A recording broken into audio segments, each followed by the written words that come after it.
বিয়ের আগে সারাক্ষণ আমি তোমার পিছন পিছন ঘুরতাম, তোমাকে দেখার জন্য চোরের মতো তোমাদের বাসায় পর্যন্ত গিয়েছি। আর বিয়ের পর মানে এখন কেন তোমার সাথে আমি আগের মতোই পাগল? কি ব্যাপার, আপনি ভয় পাচ্ছেন নাকি? ভয় পাচ্ছি মানে অনেক ভয় পাচ্ছি। জীবনে কত পরীক্ষা দিলাম, এসএসসি, ইন্টারমিডিয়েট, অনার্স, মাস্টার্স, সব পরীক্ষার মধ্যে কত ভালো রেজাল্ট করলাম, কিন্তু কখনো এত ভয় পাইনি। আজকে ইন্টারভিউ দিতে যাচ্ছি, এই জন্য কি ভয়টা লাগছে। আপনার ভয় কাটানোর ব্যবস্থা আমি করতেছি। এই না না, এখন দেখা যাবে না। ইন্টারভিউতে ঢোকার আগে আপনি তো দেখবেন, তাহলে দেখবেন আপনার ইন্টারভিউ ভালো যাবে।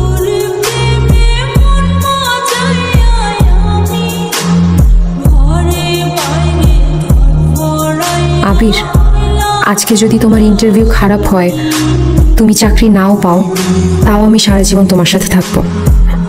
আমি তোমাকে বিয়ে করব, কারণ আমিও তোমাকে ভালোবাসি। কি ব্যাপার, আপনি এরকম মুখ গোমরা করে দাঁড়ায় আছেন কেন? কি হয়েছে আমাকে বলেন? কি চাকরি হয় নাই? আরে চুপ করে আছেন কেন, বলেন আমাকে। আমার চাকরিটা হয়ে গেছে, পরশুদিন জয়েনিং। তোমরা কি করছো? খুশি ভাগাভাগি করতেছিল। আমার বিয়ের সাথে তোমার তো বিয়ে হয়নি। আমার চাকরির অ্যাপয়েন্টমেন্ট লেটার। আরে বাহ, তোমার তো চাকরি হয়ে গেছে, কনগ্রাচুলেশন। যেই ফোন দেখে আমি ফোন ধরবো না, দাঁড়াও। বস ফোন করছে, কথা বলো না। বস, আসসালামু আলাইকুম। আবির সাহেব, সরি আপনাকে এত রাতে ডিস্টার্ব করার জন্য। আচ্ছা, পরশু যে প্রজেক্টটা নিয়ে আমাদের বিদেশি বায়ারের সাথে বসার কথা, সেই প্রজেক্টটা কি রেডি হয়েছে? বস, এখনই লাগবে? হ্যাঁ, এখনই না লাগলে আমি আপনাকে এত রাতে ফোন করতাম। প্লিজ আপনি এটা রেডি করে আমাকে মেল করুন। ওকে ওকে বস, আমি এখনই রেডি করে দিচ্ছি।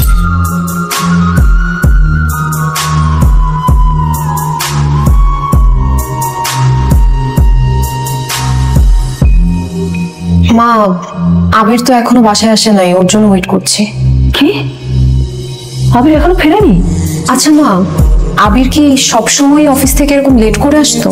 না, 5টায় ওর অফিস ছুটি হয়, 6টা থেকে 6:30টার মধ্যে তো বাসায় চলে আসে। বিয়ের আগে আবির 6টার মধ্যে বাসায় চলে আসতো, আর এখন রাত 11টা বাজে, এখনো বাসায় আসার খবর নাই। ওই তো এসে গেছে। কি মা, তোমরা এখন ঘুমাওনি? ঘুমাবো মানে? কটা বাজে? এত রাত পর্যন্ত কেন বাইরে থাকিস? কাজ শেষ করতে দেরি হয়ে গেল। বাবার ওষুধ এনেছিস? হ্যাঁ, এই তো। ফ্রেশ হয়ে খেয়ে নে, বৌমা না খেয়ে বসে আছে। সরি, একটু বেশি দেরি হয়ে গেল। তুমি না বলছো আমার জন্য আসার সময় ফুল নিয়ে আসবা? কোথায় সেই ফুল? অফিসের কাজ শেষ করে বের হতেই তো দেরি হয়ে গেল, বাবার ওষুধ কিনতে আরো দেরি হয়ে গেল। বিয়ে হয়ে গেছে তো, এখন তো আমি পুরনো হয়ে গেছি।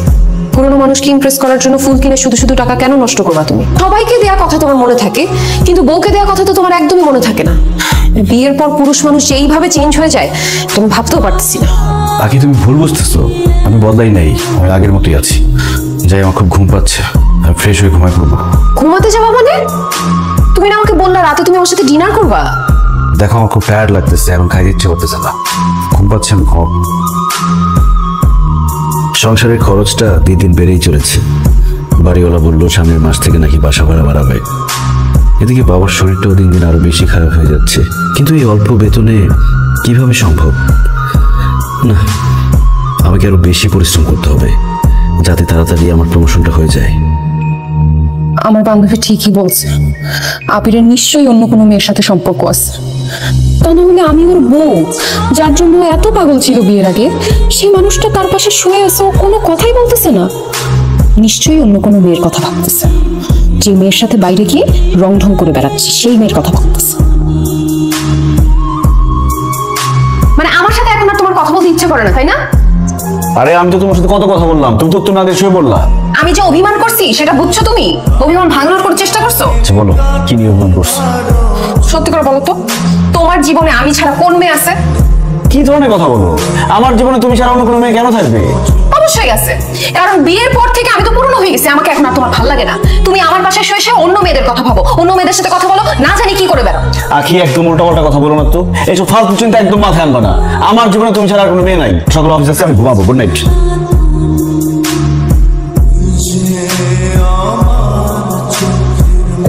আরেকটা পাইলে আমি একদম তোমার লজ্জা করতেছে না? নষ্টামি করছি মানে তুমি যেটা ভাবতেছো সেটা ভুল। আমি যা ভাবছি তাই, সবাই আমাকে যা বলছে সেটাই তো আজকে সত্যি হলো। আমার সন্দেহ হয়তো আজকে সত্যি হলো। তুমি একটা মেয়ের সাথে এইভাবে তখন না নিজের উপর লজ্জা লাগতেছে যে তোমার মতো এরকম চরিত্রহীন একটা লোককে আমি ভালোবেসে বিয়ে করছিলাম। না জেনে না বুঝে আমার চরিত্র নিয়ে কোনো কথা বলবে না। যাও এখান থেকে। আচ্ছা চলে যাচ্ছি।